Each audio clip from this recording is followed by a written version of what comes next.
Sicer je menilo že kar nekaj časa, odkar sem se odločila, kam po osnovni šoli, ampak se še vedno dobro spomnim, da mi je že pred informativnimi dnevi bilo jasno, da bom pristala na Škofijski.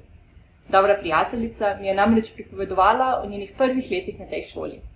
Že iz njenih zgodb je bilo razvidno, da dijaki niso le številke, da učiteljem dejansko ni vseeno za njih in da je šola več kot le to, da je druga družina.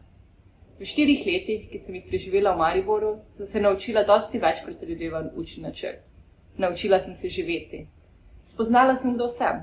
Ta vprašanja smo si postavljali bolj zgodaj kot vrstniki na drugih šolah. In najbolj pomembno, naučila sem se, kako ravnati s strogimi pravili. Predvsem, tudi katere lahko prekršim in pretentam, na koncu smo bili še vedno dijaki, in katera so resnično pomembna. Iz domačega kraja sem bila edina v moji generaciji, ki je odšla v Maribor in bivala v dijaškem domu.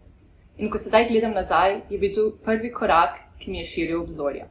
Ta skok v neznano me je opogumil, da sem tudi kasneje našla pogum za recimo študij v tujini in celo selitev na drugi kontinent. Prvi meseci so bili najtežji, pa ne za mene, za moje starše. Skoraj dnevno me je mama prepričevala, da naj se prepišem v gimnazijo bližje doma. Vendar jaz sem vztrajala. In po približno 3 mesecih je tudi sama spoznala, da je to prava pot za nas.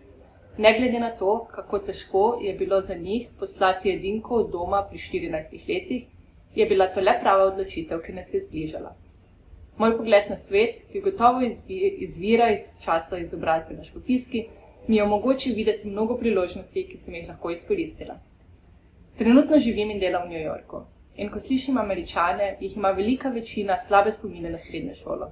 Vendar za mene so bila gimnazijska leta ena najlepših in nepozabnih let mojega življenja. Ta 4 leta so me spremenila in izoblikovala bolj, kot bi pričakovala.